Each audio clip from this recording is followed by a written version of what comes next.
compartilhar o meu material aqui. Está ok? Então, todo mundo está vendo? Sim, é visível. Certo. Então, hoje o tema, né, eu agradeço até a oportunidade de falar sobre a RIMSA, que é um tema tão importante, né? Sobre não violência, que é uma das prescrições do yoga. E, naturalmente, como o grupo é sobre karma, dharma, reencarnação, vou dar um enfoque a partir do karma, mas, como vocês já sabem, o karma não está separado, né, do conhecimento do yoga. E, em geral, eu observo assim que os tipos de palestra, né, a metodologia que se escolhe para fazer uma palestra, eu consigo classificar em 3 grandes tipos. Existem aquelas palestras que transmitem uma quantidade grande de informação, né, conhecimento. Existem aquelas palestras que têm uma ênfase na motivacional, né, elas colocam os assuntos tocando a emoção de quem ouve, e aquela emoção fica reverberando um bom tempo, né, fica ecoando na mente dos ouvintes. Então se propõe a conduzir, né, os ouvintes a algum tipo de interesse, ou algum tipo de prática. E existe aqueles tipos, o terceiro tipo, que é o tipo que eu pretendo realizar hoje, que é aquela palestra simples, né, e curta, que é tão clara, cujo conteúdo é tão claro e tão óbvio, tão evidente, que só nos resta colocar em prática. Então, uma palestra sobre não violência, né, ela nos pede uma transformação, né, uma ênfase na prática. Então, a ahimsa é um conceito do yoga. Agora eu vou passar para frente. Eu tenho aqui a tradução de 2 sutras, dos Yoga Sutras de Patanjali. Essas traduções aqui são do livro do Rohit Mehta. E o Sutra 30, da seção 2, lista, então, as abstinências, né? O que o yogi, na sua prática preliminar, na sua busca de iluminação, na sua busca de realização espiritual, não pode fazer, né? O que está, assim, proibido. Então, o que se recomenda como não fazer, né?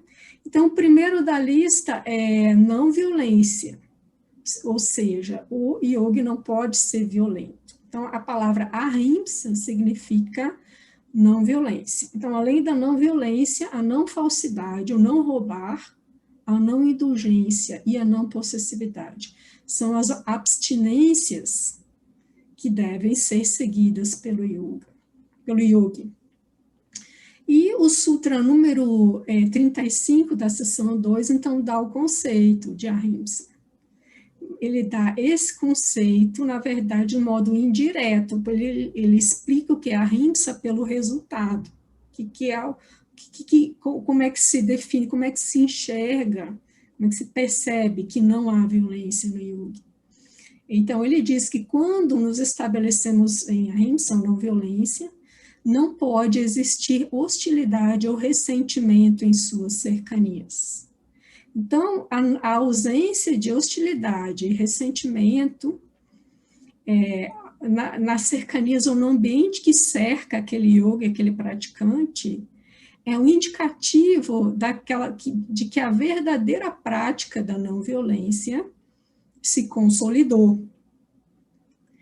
E então, eu só trago 2 breves explicações. Como eu falei, eu não vou trazer muitos conceitos hoje, mas 2 breves explicações. Uma delas é do Taimni e outra delas é do Rohit Mehta, que são 2 grandes autores e comentadores dos Yoga Sutras de Patanjali, que a gente costuma adotar na Sociedade Teosófica, não só porque são teósofos, mas porque são muito bons. Mas então o Taimni, o Dr. Taimni, ele diz que o sadhaka, o praticante, o buscador, que deseja se aperfeiçoar na prática de ahimsa, ele descarta todas as considerações acadêmicas, ou seja, ele não fica especulando, né? Por isso que eu falei, a minha ênfase aqui é colocar uma ideia bastante clara para associar à prática.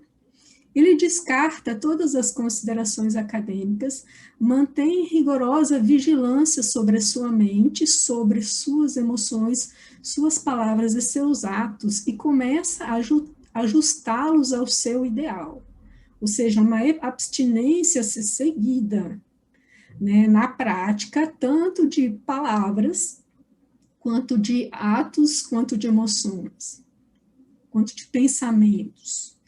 E então, pouco a pouco, ele vai buscando colocar esse ideal em prática, né? E aí, à medida que ele consegue colocar esse ideal em prática, as crueldades e injustiças contidas em seus pensamentos, palavras e atos vão se revelando, ou seja, ele começa a perceber, né, a violência que existe, né, mesmo de uma forma dissimulada ou latente, mas ele começa a observar em si essas sementes de violência e sua visão vai se tornando clara.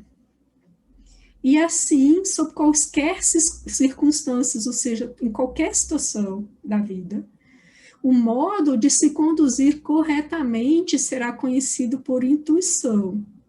Ou seja, como eu falei, não é um exercício de especulação, é um exercício de vigiar-se, como dizia Krishnamurti, a melhor coisa que um homem tem a desenvolver no seu caminho espiritual é desenvolver uma espécie de espelho para estar vendo a si próprio, né? Esse exercício de autoobservação. Então, com essa prática da autoobservação, aquela violência que está ali latente, ou está manifesta, né, nos seus atos, nas suas palavras, né, seus pensamentos, emoções, ela vai ficando cada vez mais nítida e o yoga, então, vendo aquilo, ou o praticante, já sabe qual é o modo certo de se conduzir, né, como é não ser violento. E de forma gradual, então, esse ideal de inofensividade, aparentemente passivo, porque você pode dizer assim, é um não fazer, né? O que é uma abstinência? É um não fazer, a palavra é não violência, não agir violentamente. Então, isso que é aparentemente passivo, com a prática, vai se transformando em uma positiva e dinâmica vida de amor, em seu aspecto de terna compaixão em relação a todos os seres vivos. Olha aqui, prestem atenção nisso, porque eu estou incluindo na reflexão de hoje a vida dos animais, tá? Em relação a todos os seres vivos, em sua forma prática, o servir. Tá? E só para trazer um destaque do grau elevado a que se chega nessa prática de ahimsa, que vai se desenvolvendo, né, nesse caminho espiritual, quando o yoga atinge esse grau alto, né, de realização e de prática, existe uma ausência de eu. E aqui um comentário bastante interessante do livro, dos comentários do Rui Mehta, que diz assim, que é óbvio que a ahimsa, como uma virtude cultivada, tem um sentido do eu situado em seu coração. Como pode o senso do eu e a ahimsa permanecerem juntos? Essa pergunta que ele coloca. Como é que eu posso ser praticante da não violência e, ao mesmo tempo, ter um sentimento de eu separado do resto da vida? E ele explica, se precisarmos proteger o eu, mesmo que ele possa ser o eu dignificado, que é assim, o eu de um buscador espiritual, de uma pessoa que tem um nível de desenvolvimento, né, um eu digno, né, não é um eu qualquer, mas é um eu que já é especial, mesmo que seja um eu dignificado, nessa proteção nessa proteção desse eu, encontra-se a semente de toda a violência. Por quê? Porque ali está a raiz da separatividade. E na presença de tal pessoa, a hostilidade e o ressentimento não cessarão.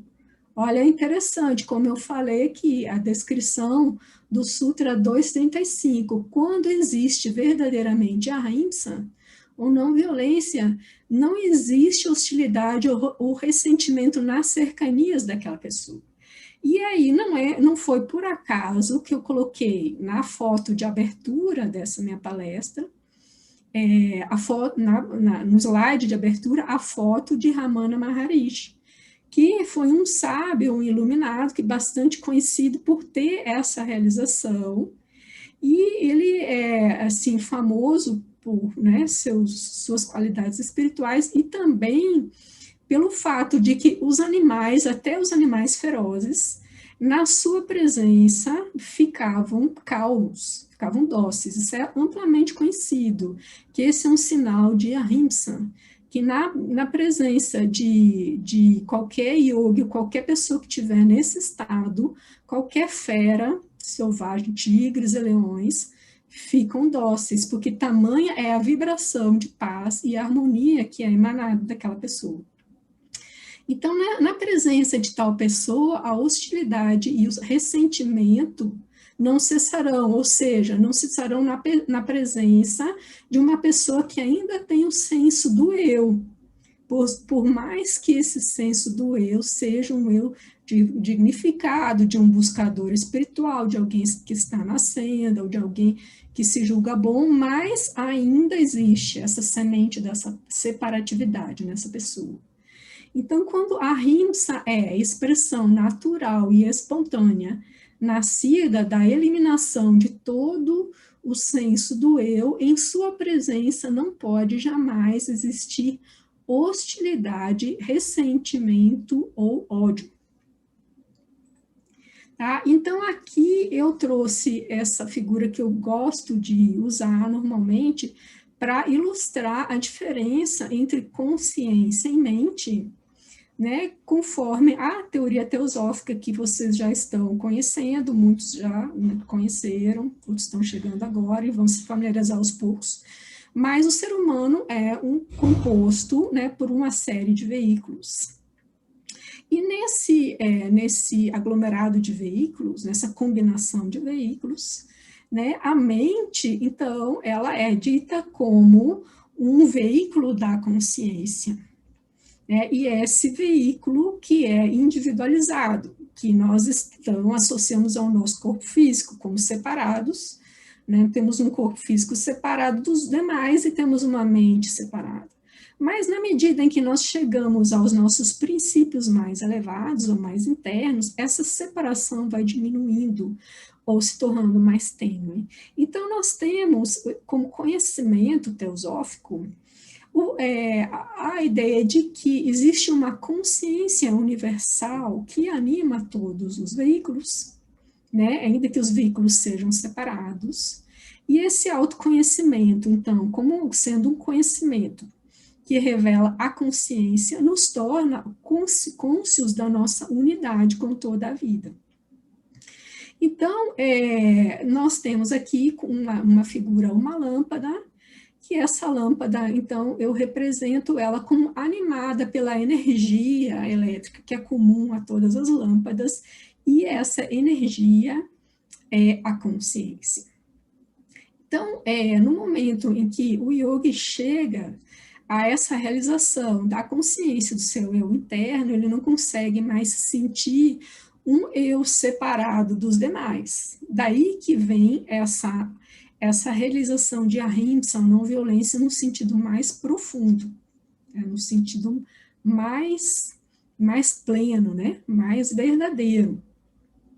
Então, toda a nossa busca é de chegar a essa percepção da nossa identidade una, né? E a compreensão de que nós, como veículos separados, né, somos assim apenas ilusoriamente separados, ou apenas separados num plano relativo de existência, que é esse plano manifestado. Só que quando, então, o yogi vai buscando essa proximidade de si mesmo, né, da sua própria consciência, ele vai entrando em contato com essa energia que nós também chamamos de consciência crística, ou consciência búdica, ou budi, que são palavras diferentes, né, que existem nas diferentes tradições para expressar a mesma realidade. E em teosofia, nós também chamamos essa consciência crística, que é universal e onipresente, de sexto princípio. E existe uma observação bastante interessante da Carta dos Mahatmas, número 85b, né, que vocês já estão familiarizados com essa literatura que é bastante citada, que a gente, né, costuma ter como uma fonte acreditada. O Mahatma diz na Carta 85b que o remorso de consciência procede sempre do sexto princípio, ou seja, dessa consciência crítica. Então, na experiência da interiorização e da meditação, quando o yogi vai se aproximando dessa consciência, ele vai se identificando com ela e reconhecendo ela em todos os seres. E nós também, mesmo em nossas práticas preliminares de meditação, podemos sentir que no momento que nos interiorizamos e entramos em contato com essa energia, com esse coração que habita dentro de nós, nós temos ali algumas marcas nessa consciência no momento que se entramos em nós mesmos, na nossa quietude, e aí entra o assunto do karma, né? Nós percebemos que os nossos erros, o mal que nós causamos aos outros, estão registrados ali, especialmente aqueles que ainda não foram reparados. E muitas vezes são erros que nós consideramos assim menos importantes, né? Porque os erros grandes, né, eles incomodam mais e nós admitimos são grandes erros, mas aquelas pequenas formas de violência que nós costumamos colocar embaixo do tapete, porque elas não são, né, na verdade, crimes ou grandes ofensas, mas também ficam ali marcadas na nossa consciência. E eu posso falar por experiência prática da minha própria meditação, que esses atos agressivos ficam registrados ali nesse coração que sabe, né, com espinhos ou como agulhas que ficam apontando ali que nós criamos um sofrimento que ainda não foi reparado. E a partir, então, dessa experiência, eu costumo usar, né, uma interpretação sem dizer que não existam outras interpretações, né, mas eu acho que uma interpretação válida é de que a coroa de espinhos que fica cravada na cabeça do Cristo interno são os nossos pecados, são os nossos erros, né? Nós causamos sofrimento e quando nós nos interiorizamos, nos aproximamos desse coração, esse sofrimento ali registrado como um espinho, né? E aquela dor daquela consciência que dói como remorso, como o mestre fala, o remorso de consciência procede do sexto princípio, está ali como uma dor a ser reparada, um sofrimento a ser reparado. E ali está, então, né, um indicativo do nosso karma, do nosso débito. Então, quando nós analisamos as biografias desses seres, nossos irmãos mais velhos, que já atingiram esse estado mais profundo, né, mais elevado de despertar da consciência, eu gostaria de destacar que essas vidas, essas biografias, elas são como uma ponta de um iceberg. Uma ponta de um iceberg. Por quê? Porque a gente vê que aquela pessoa nasceu meio que determinada a seguir aquele caminho, se recolheu a um lugar, né? Às vezes é um monastério, às vezes é uma montanha, como no caso de Ramana Maharishi, ou uma caverna, e a pessoa começa a levar uma vida de meditação, e a gente então pensa que o caminho da busca espiritual começa ali. Mas, na verdade, não começa ali, porque antes daquele momento, né, daquela vida, daquela ponta daquele iceberg, existe todo o fundo do iceberg, que está aparecendo aqui, que é o desenvolvimento do espiritual dele das vidas anteriores, né? Ninguém começa do nada, nenhuma alma começa a partir do nada a decidir ser um yogi, ser um asceta, um renunciante e se iluminar. Ela tem todo o desenvolvimento daqueles princípios anteriores e necessários para aquela prática mais avançada. Então, dentro dessa água que está expressa aqui nessa fotografia, dentro desse iceberg, a parte que está dentro da água, né, a parte submersa do iceberg, eu coloco a humanidade em geral, ou seja, nós não temos ainda um estilo de vida, né, de um renunciante, porque nós ainda estamos desenvolvendo capacidades e princípios preliminares, anteriores, né, àquela prática mais avançada. Então, aí eu coloco como um fator de destaque aquele conhecimento expresso principalmente na doutrina secreta da Blavatsky, e também nas cartas dos Mahatmas, de que a humanidade atualmente desenvolve o quinto princípio, a mente. E essa mente, então, que é o veículo da consciência que é capaz de entender a relação de causa e efeito. O que causa dor, o que causa sofrimento, né? Para eu compreender que aquele sofrimento que eu estou colhendo eu plantei em algum momento, e para eu compreender que uma atitude má que eu tiver agora vai gerar um outro sofrimento que eu vou colher num outro momento. E isso, então, esse nexo causal, ele é compreendido pela mente que está em desenvolvimento, né? Ele ainda não ele não é uma percepção direta da consciência, porque aquele que se estabeleceu na consciência, ele tem uma compreensão imediata da unidade. Mas aquele que ainda não tem o sexto princípio desperto, como um iluminado, né, como um Cristo, ele é capaz e está no nível de aprender essa unidade, essa relação de causa e efeito através da mente. Então, por que eu estou aqui destacando esse ponto nesse exemplo de hoje, né, desse iceberg? Porque é bastante evidente que a humanidade atual vive ou padece, né, ou vivencia essa lição de uma maneira profundamente dolorosa, porém nítida e precisa nessa situação da pandemia, a pandemia de coronavírus. Né? Por quê? Porque nós ali, em primeiro lugar, estamos pagando, né, por um erro que os biólogos já estão deixando de uma maneira bastante clara, que é um erro na invasão, na destruição dos ecossistemas, né, no qual vivem os animais, os ecossistemas naturais. Em função dessa degradação ambiental, nós acabamos nos aproximando de uma maneira indevida de animais que deveriam estar no seu lugar.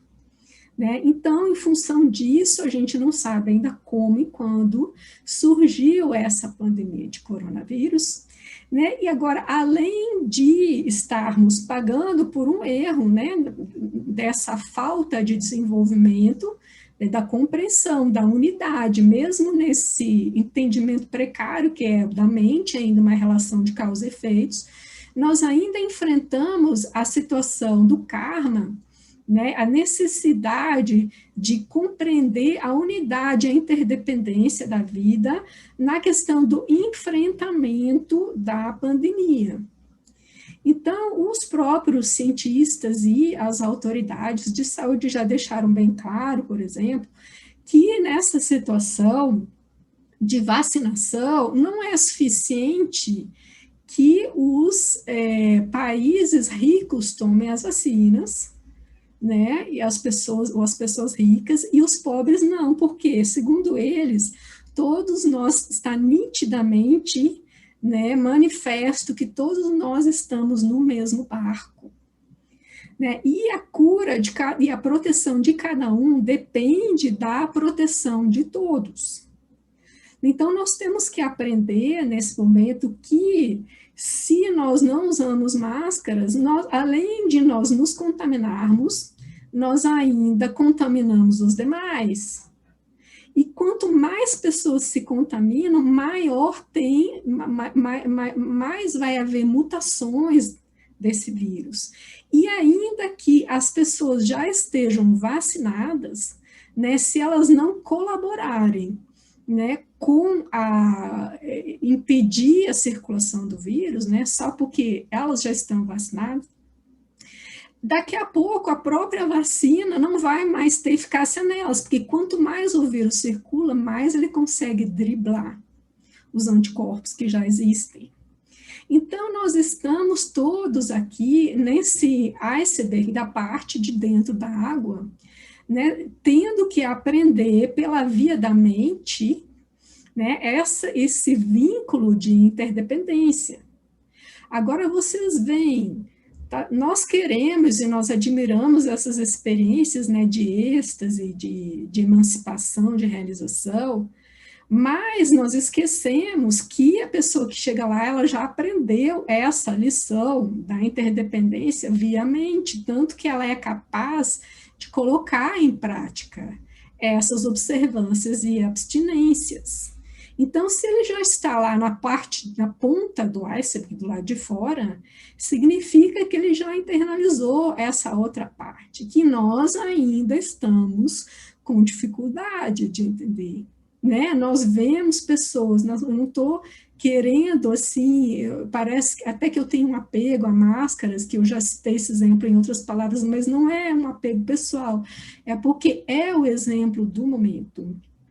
Né? Nós vemos que esse momento é tão didático que eles nos exime de qualquer possibilidade de achar alguma justificativa, do tipo, a pessoa não tem dinheiro, a pessoa não tem possibilidade, a pessoa não tem recursos, né? Como nós costumamos usar esse tipo de justificativa. Mas no momento que nós vemos pessoas que têm uma máscara pendurada no queixo, mas ela não usa, né? Porque ela não quer deixar em cima do nariz, nós percebemos que essa falta de interesse em cooperar, essa falta de consciência é mais uma questão de atitude, é mais uma questão de índole ou de caráter ou de falta de sensibilidade com o outro ou com a coletividade, de que uma questão de recurso, porque se eu deixo uma máscara em cima do nariz ou no queixo, eu não posso arranjar outra justificativa, né? Que não a boa vontade que tem ali.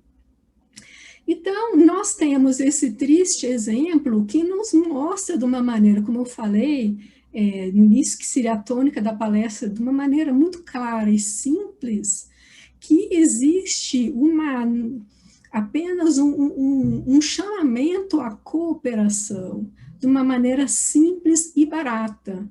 Né? Nós não precisamos de recursos, nós precisamos, nesse momento, de solidariedade. E nós vemos já, recentemente eu vi uma análise de uma psicóloga, que saiu no jornal, dos tipos de personalidade que se manifestaram nessa pandemia, né? Porque ela destaca muitas pessoas prontamente se mostraram profundamente altruístas, colocando à disposição do bem comum para salvar a vida dos outros, né, cooperar da melhor forma possível. Outras pessoas colocaram de uma maneira mais neutra e outras pessoas colocaram deliberadamente uma postura negacionista, ou seja, contra qualquer possibilidade de cooperação. Né? Então, foram a festas, né, facilitaram a circulação desse vírus, e não usaram máscaras, né? Então, assim, mostra muito quem é o ser humano, né? O que cada um é nessa situação. E isso aqui é um aprendizado dentro ainda desse nível de desenvolvimento mental. E nós, então, vamos aprender isso como? Pela dor, né? Pelo sofrimento. Muitas pessoas já têm essa sensibilidade no auxílio, né, na cooperação, e outras ainda vão ter que ter a experiência do sofrimento. Então, esse é o caminho da evolução humana. Né? Como vocês sabem, a mônada, o raio da vida una, é manifestado nos diferentes reinos, e os veículos ali vão desenvolvendo. Né? Começa no mineral, depois segue para o vegetal, no animal, até o humano, onde se desenvolve o quinto princípio, né? Essa mente capaz de se tornar-se responsável, né? E de compreender a cadeia de efeitos, que é, na verdade, o karma, para que, então, depois que ela desenvolva essa compreensão sobre o karma e sobre o sofrimento, sobre o não causar o sofrimento, que ela possa atingir esse estado de quietude e desenvolvimento para despertar esse sexto princípio que eu estou representando aqui pelo yoga realizado. Então, como eu falei no início, nós sentamos para meditar, e se nós temos, então, as nossas culpas incomodando, esses espinhos na consciência, eles não vão possibilitar que a mente se torne quieta e serena de uma maneira necessária para que essa experiência, né, da unidade se manifeste. E é por isso, então, que Patanjali nos Yoga Sutras coloca a ética, né, que são as observâncias e abstinências, como condição necessária para esse grau de silêncio e de aprofundamento, para que essa consciência possa despertar e para que também a gente consiga, então, ter o domínio desses veículos inferiores, para que a gente possa se tornar um yogi realizado, ou um mestre que tem domínio, né, desses veículos e não tem apenas uma experiência de êxtase acidental, que é bastante comum, né? Algumas pessoas têm relatos assim, aconteceu alguma coisa com elas e elas tiveram uma experiência, né, de êxtase. E claro que isso tem o seu valor, né, porque a pessoa já sente um gostinho e começa a desejar aquele estado de uma maneira assim, mais permanente, mas ela não vai ter esse estado de ser permanente enquanto ela ainda tem esses samskaras ou essas tendências de agir de uma maneira agressiva ou essas outras, né, as outras abstinências, né, os outros pecados, vamos dizer assim. Enquanto ela ainda não conseguir dominar essa natureza inferior, ela não está apta a ter uma vida consolidada nesses princípios superiores. Então, como eu coloco aqui, nós viemos, nós despertamos através dos reinos, e nós temos ainda uma natureza animal, né, que é a nossa forma condicionada de agir, e nós temos já uma natureza humana que aponta para o alto, nessa figura do centauro. Então, a mente, que como diz a doutrina secreta, que é um espelho do Logos, ou seja, um espelho da mente divina, né? O Logos é o espelho que reflete a mente divina e o universo é o espelho do Logos, embora esse último seja a essência no universo. Assim como o Logos reflete tudo no universo do pleroma, assim também reflete o homem em si mesmo, tudo o que vê e encontra em seu universo, a Terra. Então, esse quinto princípio, que é a mente que está em desenvolvimento, ele é capaz, então, de refletir, né, essa interdependência nessa cadeia de causação, né? E aí, então, estamos nessa fase aqui de desenvolvimento do princípio mental e, então, nos preparando para chegar nesse estado, né, de desenvolvimento, então, dos princípios superiores, átmico e Buddha. E isso tudo ocorre em função do karma, que é em função dessas causas que nós criamos, que nós aprendemos a relação com os seus efeitos. Né? E aí, como diz a doutrina secreta, os que creem no karma não podem deixar de crer no destino que cada homem, do berço ao túmulo, tece ao redor de si mesmo, fio por fio, como a aranha tece a sua teia. Quando o último fio se acha tecido, o homem se deixou enredar na malha dos seus próprios atos. Vê-se ele sob o império absoluto desse destino que ele mesmo elaborou. Então, este o imobiliza qual concha inerente presa ao firme rochedo ou arrasta como uma pena no torvelinho levantado por suas próprias ações, e isto é o karma. E isso somos nós, a humanidade, né, aprendendo com os nossos erros, os nossos acertos, pelo sofrimento, como consequência dos nossos atos, as consequências que já estão aqui e com as consequências que ainda virão em função das nossas atitudes em relação com aquilo que está aqui, com a realidade que está aqui, que é a realidade da pandemia. Né? Então, essa é a teia que nós criamos, né? E essa relação entre a construção e o resultado, né, dessa teia é o karma, e é essa teia que nos apreende nessa situação. Então, nós temos que aprender com o que criamos para conseguir desfazer, né, essa dificuldade que nós criamos.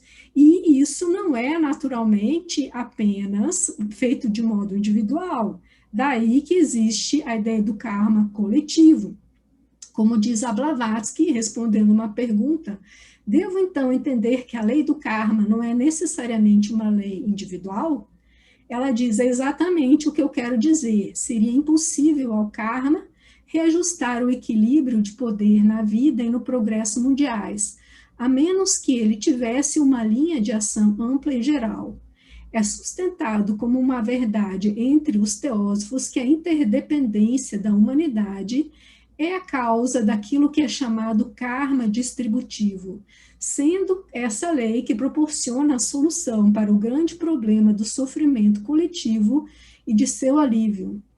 Além disso, uma lei oculta rege que nenhum homem pode tornar-se superior às suas falhas individuais sem elevar, seja apenas um pouco, todo o organismo do qual ele é uma parte integral. Do mesmo modo, ninguém pode pecar ou sofrer os efeitos do pecado sozinho.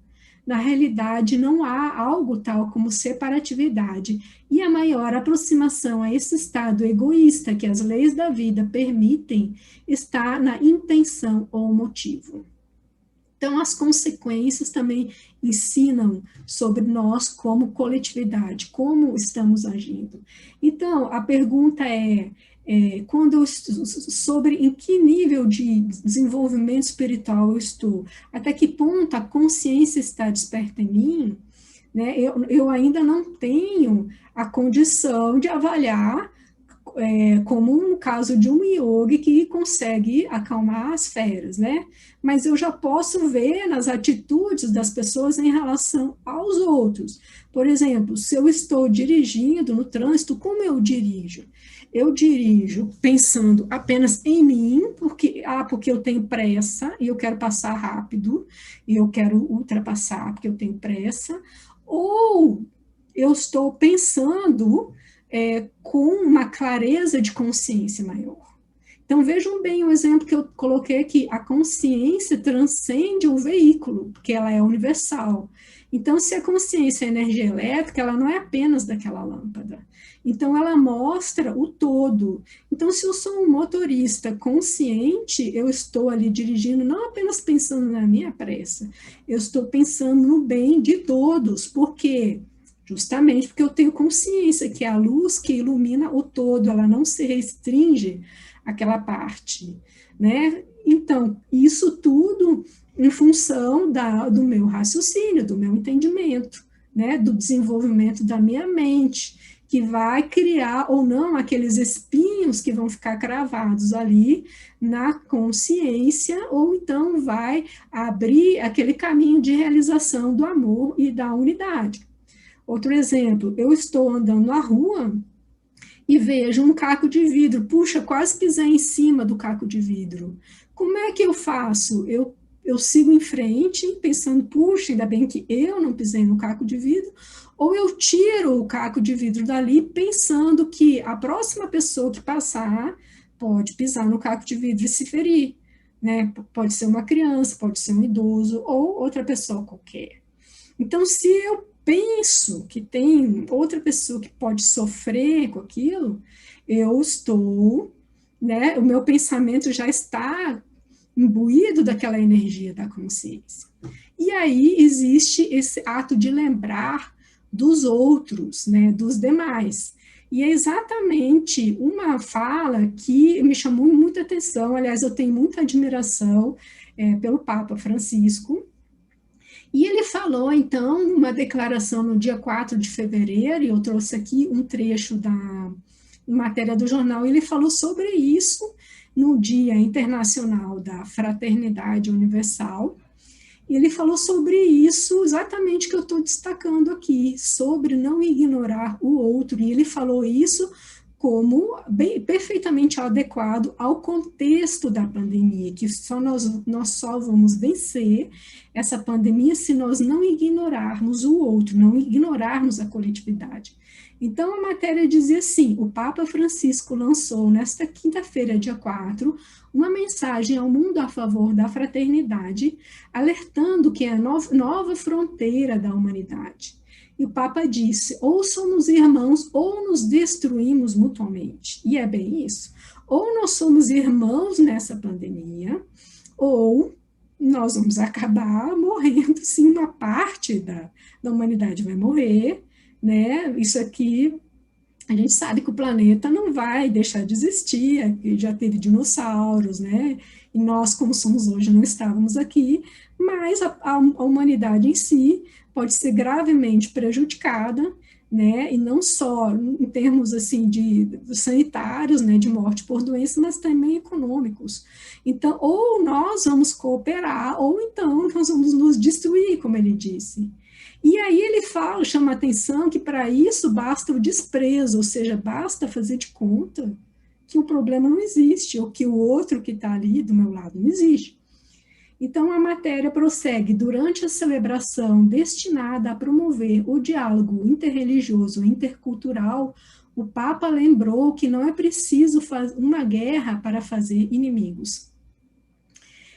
Basta com o desprezo, basta com essa técnica do desprezo, porque se transformou em técnica, essa atitude de olhar para o outro lado, ignorando o outro como se não existisse, enfatizou, porque o desprezo é uma forma muito sutil de inimizade, né? Ele resumiu. Então, basta a gente fingir que pandemia não é um problema nosso, né? Que se eu tomei vacina, eu não preciso mais usar máscara, porque eu já estou salvo. Né? Eu já tenho anticorpos.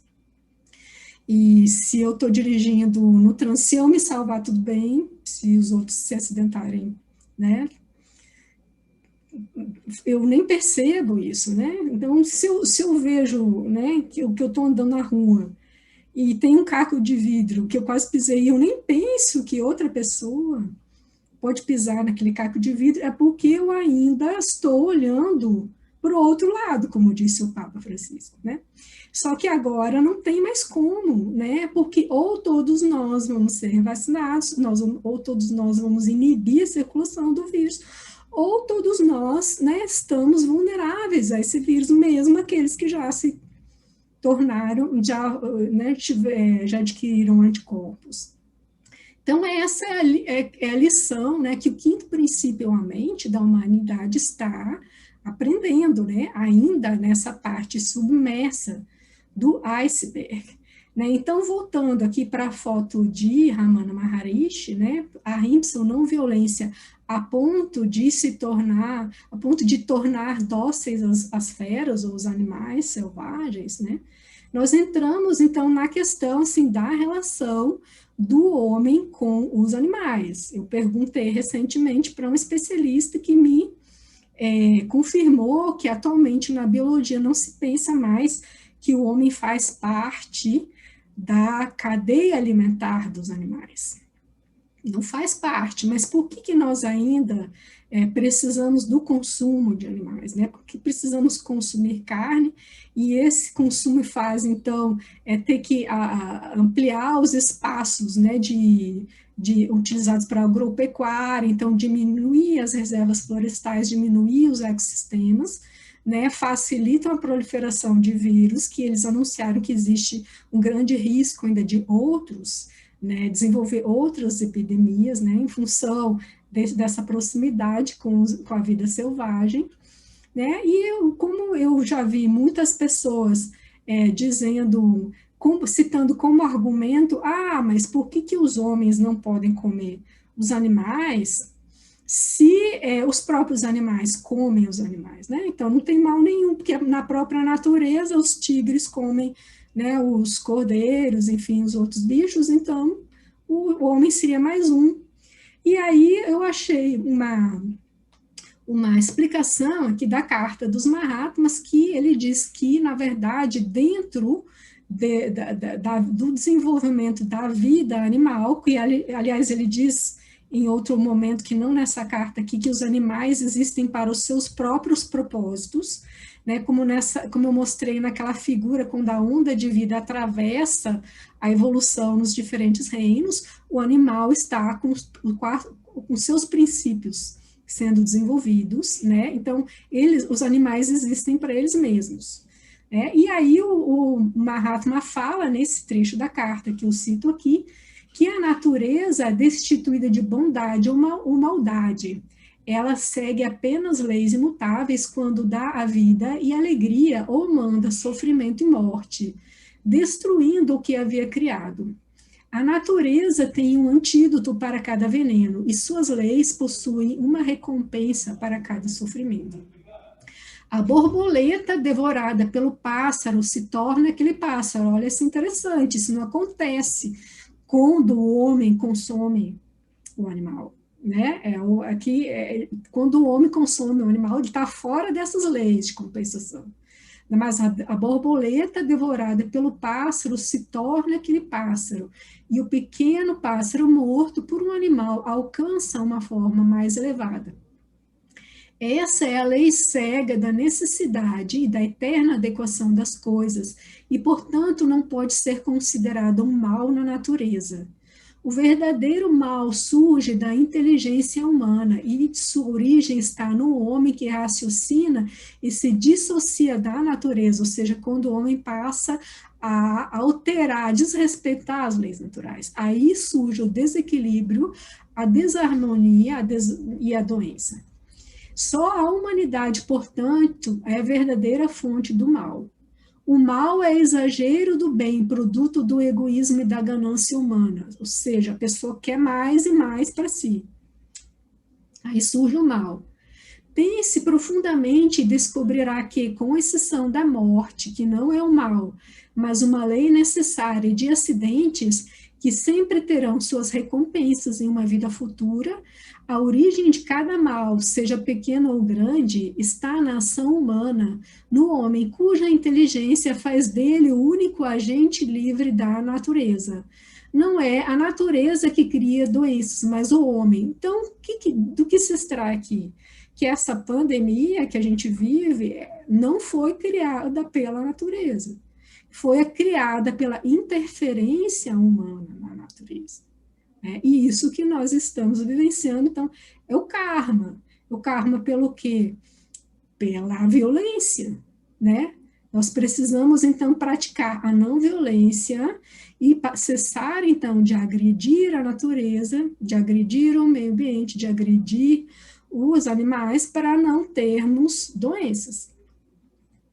Então, eu coloquei aqui como exemplo dessa questão, para refletir sobre essa questão do consumo de carne, aqui uma matéria também recente, do dia 6, né, com umas fotos muito bonitas, dizendo assim: Bezerra, acolhida por família no Reino Unido, se comporta como cachorro. E aqui tem umas fotos muito bonitinhas que mostram que realmente um bezerro, né, que é um filhote de boi, ele não é diferente de um cachorro. Nós ficamos indignados quando nós vimos, felizmente, né, ficamos indignados como vimos quando vimos maus tratos aos animais, que hoje em dia já é crime, né, felizmente, né, quando torturam um cachorro, né, um gato. Mas vejam bem, qual é a diferença desses cachorros que estão aqui com esse filhote de boi, né? E esse filhote de boi que, quando crescer, vai ser abatido, né, para o consumo. Então, eu fiquei pensando por que as pessoas comem carne, por que né, se consome carne. E eu me lembrei da minha experiência, porque até os 18 anos eu comia carne, eu não, com certeza, aliás, eu não penso que ninguém come carne porque é uma pessoa má, né, de jeito nenhum. A gente não pensa assim que comer carne é uma maldade, né? A gente come carne por quê? Porque a gente nasce numa sociedade, numa cultura onde comer carne é o normal, né? E a gente é ensinado pelos pais e meio que obrigado a comer carne, né? Você tem que comer. Eu fui obrigada porque tinha que comer carne, que se achava que era necessário, né? E se você observa hoje, as crianças pequenas são ensinadas assim. Se você pegar uma criança de 3, 4 anos e mostrar para ela, né, um abate, que é uma maneira, né, uma palavra sutil para dizer matar um boi, né, ela não vai comer carne nunca, ela vai gritar horrorizada, não vai comer. Mas ela come por quê? Porque ela é ensinada que a carne vem do supermercado. Na minha época era o açougue, né? Hoje em dia vem do supermercado e ela é comprada ali numa embalagem de plástico. Então, ela não existe essa associação, né, de causa e efeito que é extremamente óbvia e real. E eu lembro que quando eu era criança, então, quando eu ia para a chácara do meu avô, às vezes eles matavam um porco, e o porco, na hora de ser abatido, né, ele gritava muito e era extremamente horrível. Horripilante. Eu não via, eu só ouvia. Então, eu passei a não comer porco, né? Mas ainda comia a carne, né, que vinha do açougue, que não era de porco. Só depois, com 18 anos, que eu tive a oportunidade de participar, de conhecer as reflexões sobre essa questão do vegetarianismo. Então, eu passei a ser vegetariana. Por isso que eu digo para vocês, eu não acuso ninguém, né, de mal o que come carne, porque são pessoas como eu que foram criadas numa cultura carnívora. O que eu estou falando é que existe uma necessidade de reflexão, de compartilhar uma reflexão sobre a não violência em relação aos animais. Felizmente, já existe bastante divulgação e o vegetarianismo e o veganismo estão crescendo bastante, né? As pessoas estão tendo essa consciência. Agora, vocês vejam bem, Ramana Maharishi, que sentia uma profunda não violência, ou seja, um amor por todos os seres, a ponto de tornar os animais dóceis, você acha que ele comeria carne? Ele tinha uma vaca de estimação, eu coloco aqui até a foto, né? Tem até um nome, só que agora eu não lembro. Né? Então, ele tinha um amor profundo, se sentia uno com toda a vida. E você vai me dizer assim, mas você come vegetais, então você também está consumindo a vida, está criando sofrimento. Só que vejam bem, é diferente. E qual é o argumento fundamental que eu tenho para trazer aqui, para dizer que é diferente? Notícias, pesquisem na internet, notícias de julho de 2020, ou seja, no auge da pandemia, né, clínicas veterinárias cessam anestésicos e sedativos para UTIs para pacientes de coronavírus, ou seja, a gente sabe que estava faltando tudo, estava faltando máscara e estava faltando anestésico e sedativo para sedar os entubados, de onde saíram das clínicas veterinárias, ou seja, são os mesmos remédios, são os mesmos medicamentos, né, que utilizados para cirurgias de animais, ou seja, eles sentem a mesma dor que a gente, a mesma, porque são os mesmos medicamentos. Você vai comer, você vai arrancar um pé de alface, alface não tem o mesmo sistema nervoso de um animal, você não vai sedar uma planta para podar, é diferente. Então, vejam bem, existe até no Gênesis, já citei aqui, né, no início do Gênesis, uma observação sobre a dieta dos seres humanos, né, como uma dieta vegetariana. Vou ler para vocês. E Deus os abençoou e lhes disse, quando Deus criou o homem e a mulher, ou seja, a humanidade, sede fecundos, multiplicai-vos, enchei a terra e sujeitai-a, dominai sobre os peixes do mar, sobre as aves do céu e sobre todo animal que rasteja pela terra. Ele falou dominai, dominai, não falou comer. E Deus ainda disse, eis que vos tenho dado todas as ervas que dão semente e se acham na superfície de toda a terra, e todas as árvores em que há fruto que dê semente, isso vos será para mantimento. Ou seja, ali tem uma prescrição de alimentação vegetariana.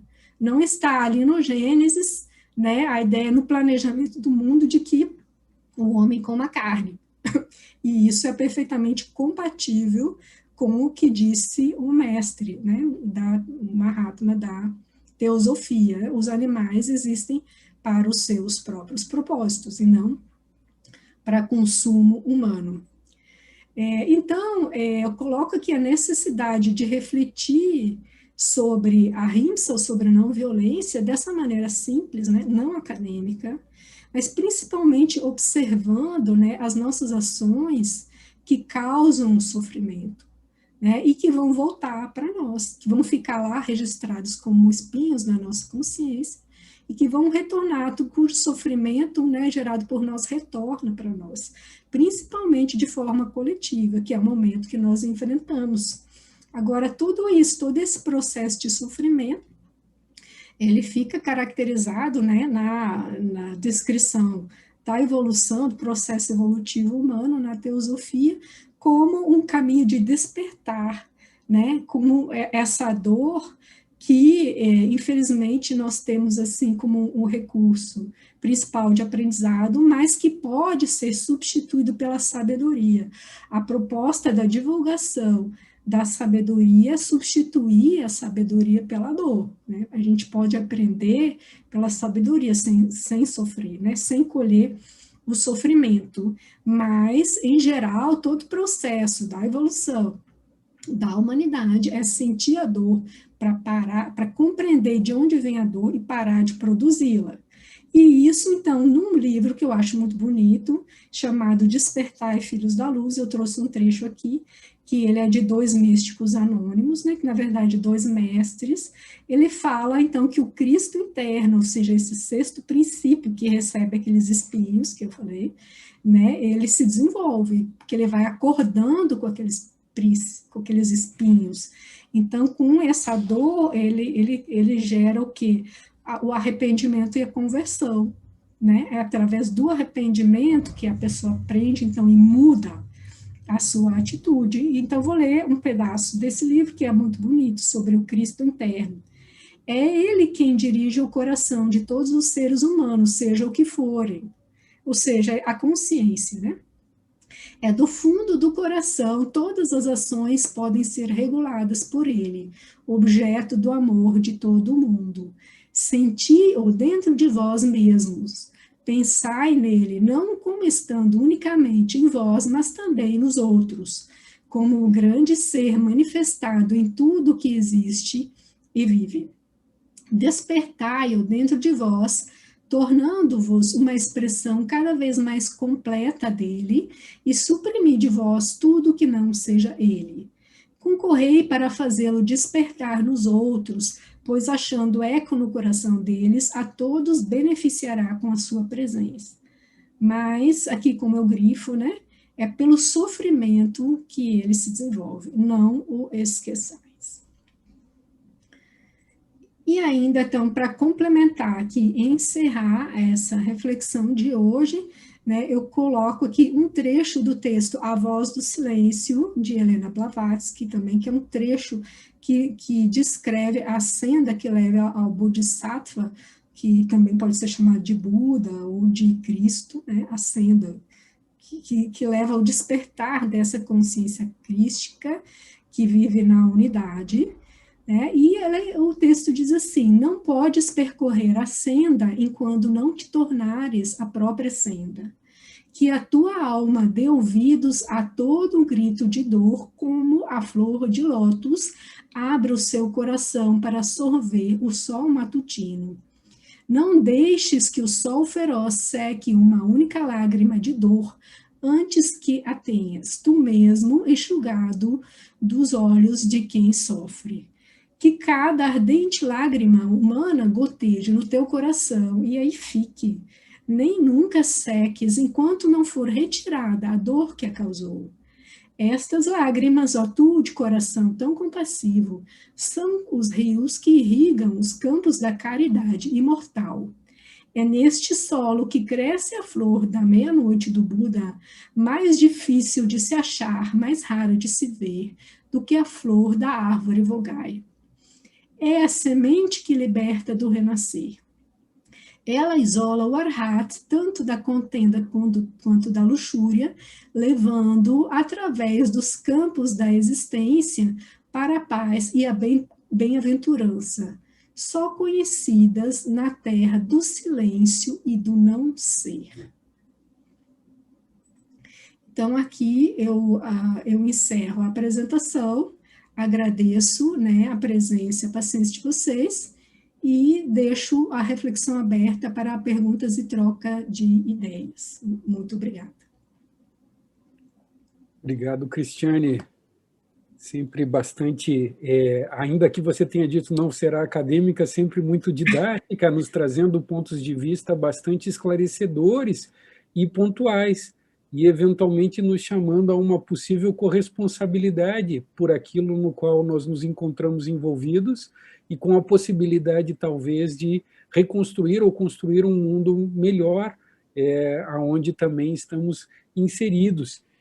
Aqui nós não temos ainda nenhuma pergunta registrada no Zoom.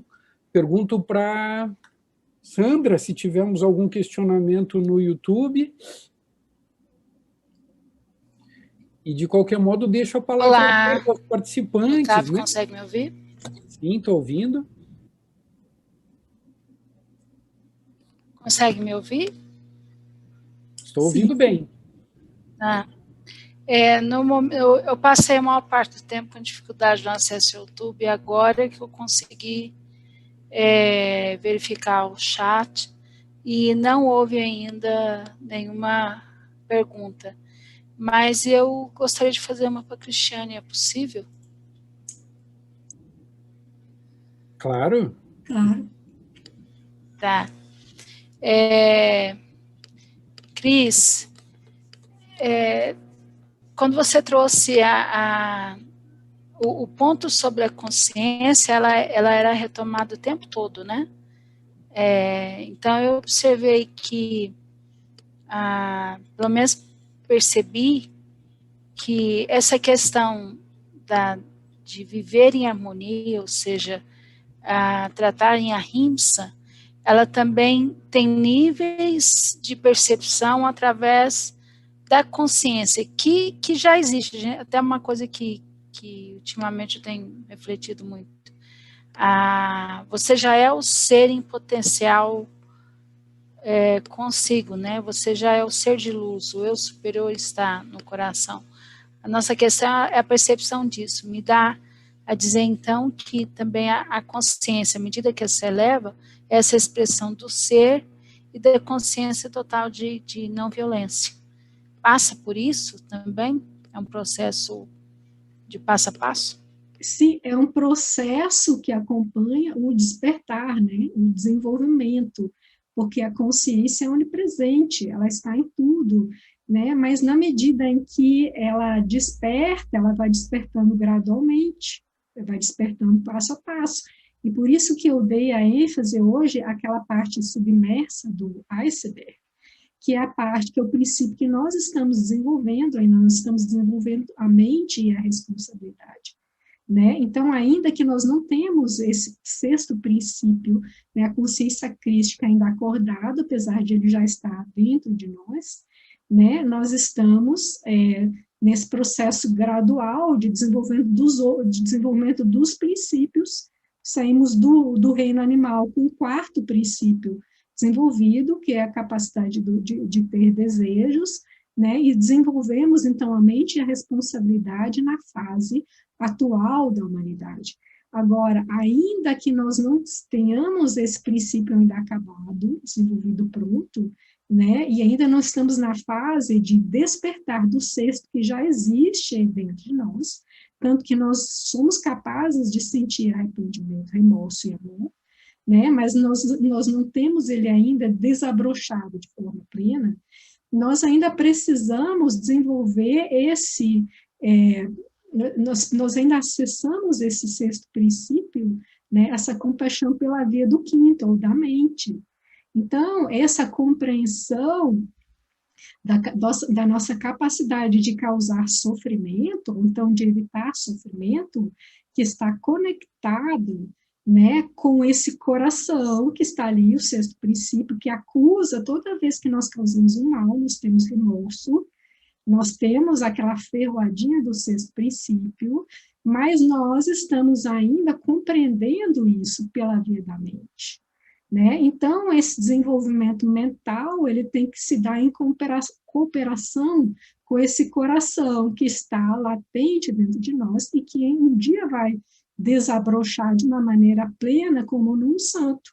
Mas no momento nós temos esse caminho de compreender que existe sofrimento, que existe o outro, né? Que nós todos estamos em veículos separados, conectados nessa vida una, né? Então, essa unidade que nós ainda sentiremos de uma maneira profunda, já pode ser percebida nessa cadeia de relacionamentos. E nós estamos aprendendo isso com a pandemia, porque nós vemos que se nós não ajudarmos o outro, se nós não ajudarmos o mundo, inclusive os países pobres, nós estamos afundando nesse mesmo barco. Então, a pandemia nos mostra que nós somos interdependentes e unos no mesmo barco, ainda que seja por meio desse raciocínio, que os próprios cientistas já estão alertando. É preciso que todos sejam vacinados, inclusive as pessoas dos países pobres. Né? Então, pela via da mente, pela via do conhecimento científico, que é o conhecimento da mente, nós já podemos perceber essa unidade da vida e dessa capacidade de produzirmos sofrimento e da capacidade de curarmos o sofrimento. Então, essa é a grande lição que nós aprendemos, nós como humanidade, no momento aprendemos nessa pandemia, e todos nós estamos sofrendo juntos. E cabe, então, aquelas pessoas que já têm uma consciência mais desperta, já estão mais, assim, abertas, têm um acesso maior a essa consciência da unidade, levar essa reflexão para os demais, porque todos nós precisamos, né, despertar a consciência da unidade e praticar a rimsa, então, para que todos nós, para que a humanidade, então, possa se salvar dessa pandemia. Essa é a lição que nós aprendemos nessa fase da evolução. Obrigada. Otávio? Sim. Cristiane, você fez referência ao Ramana Maharaj, e talvez venha naturalmente também quando falamos dessa questão de não violência e de percepção e cuidado com o reino animal, a figura de Francisco de Assis. Você quer nos dizer um pouquinho sobre ele? Não, você pode dizer, eu te agradeço muito. Pode continuar. talvez a gente possa pensar um pouco na famosa oração que ele lega à humanidade, né? E um pouco com o que o Papa Francisco e o próprio Dalai Lama vem nos falando da importância de fazermos, o Dalai Lama tem muito dito isso, a revolução da compaixão. E a gente fala muito também aqui, a partir dos escritos dos Mahatmas e de Blavatsky, da questão do altruísmo, que viver para si é uma ilusão e a causa de todo o sofrimento é a miséria, que, na verdade, nós vivemos numa perspectiva de poder expressar um todo maior do qual nós fazemos parte, e que a compaixão e o altruísmo talvez sejam um caminho que sinalizam o próprio sentido profundo da vida. E eu não me lembro exatamente da oração como é apresentada na sua sequência, mas ele fala de compreensão, ele fala de perdão, ele fala de amor, e ele nos diz, antes de eu ser amado, que possa eu aprender e amar, antes de eu ser compreendido, que possa eu compreender, antes de eu ser perdoado, que possa eu perdoar, porque, de algum modo, assim nós morremos para uma ilusão e entramos na vida eterna.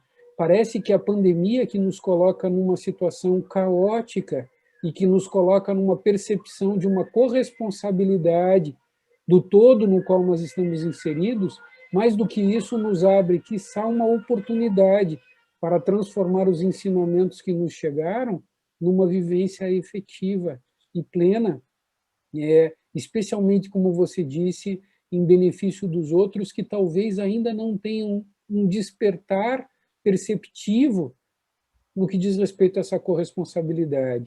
Então, me parece bastante oportuno as suas palavras, assim me parecem, quando de algum modo nos coloca essa percepção, mas ao mesmo tempo nos coloca de frente a uma percepção de, olha, tem uma responsabilidade conosco.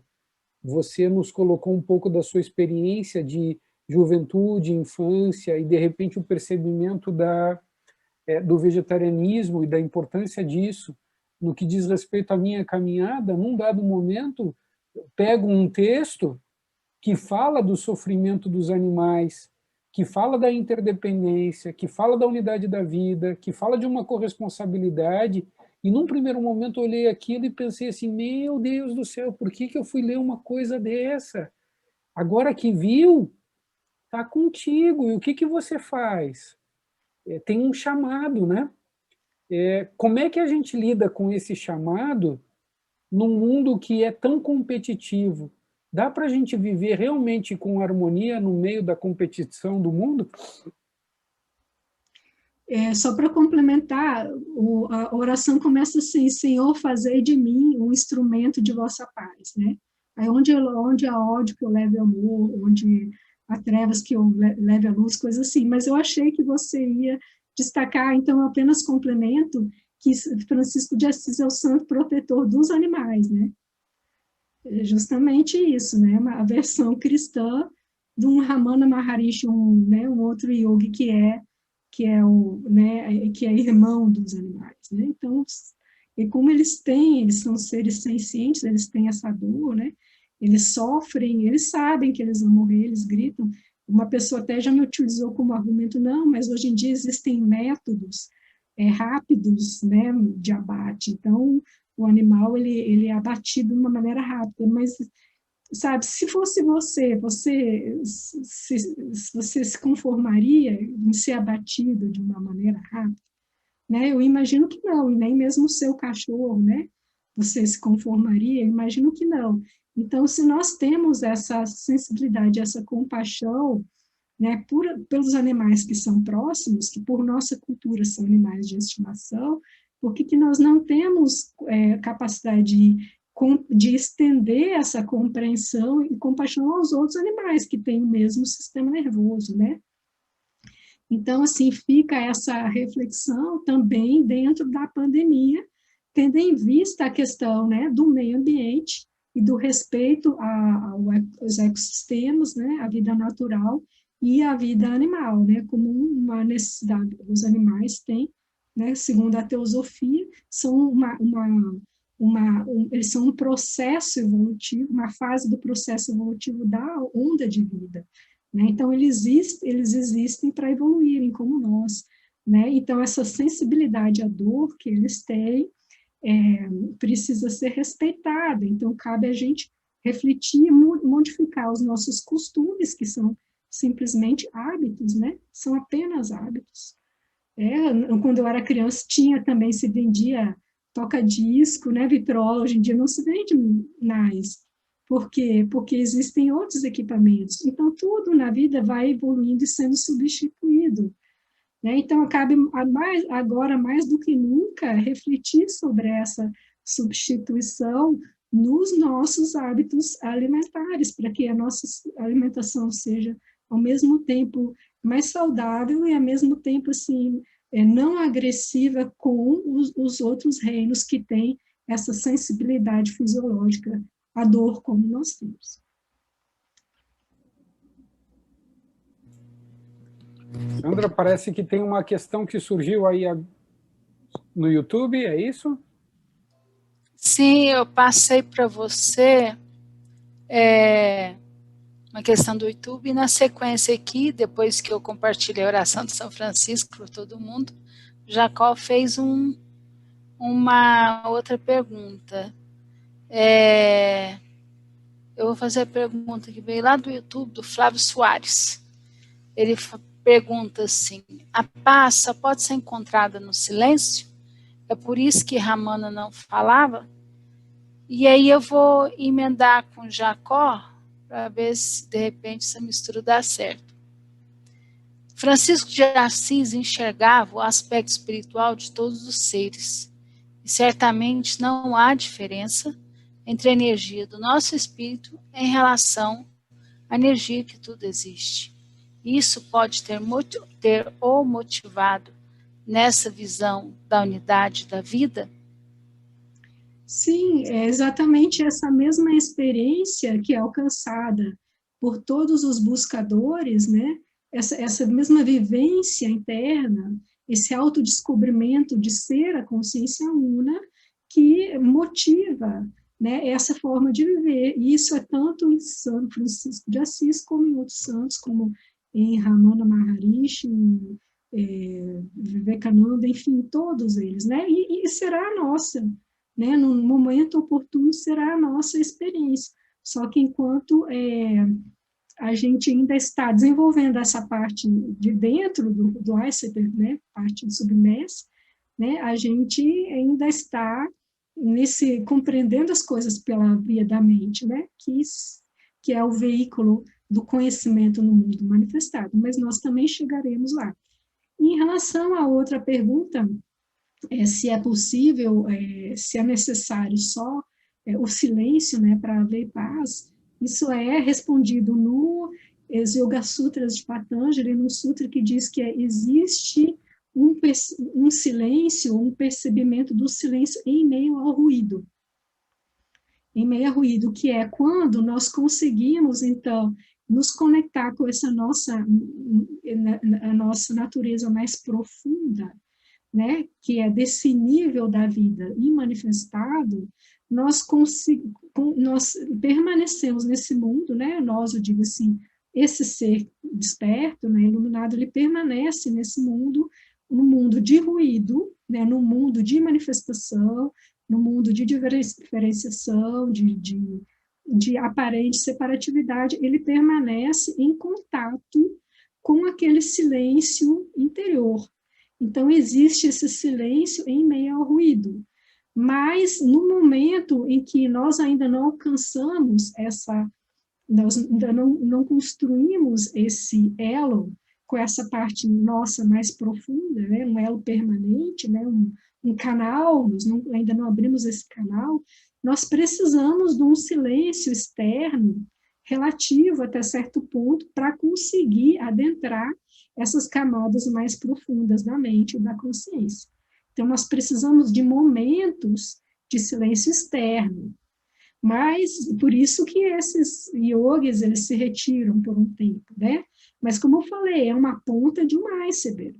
Ele passou vidas anteriores se preparando para aquilo, ele já tem a responsabilidade desenvolvida.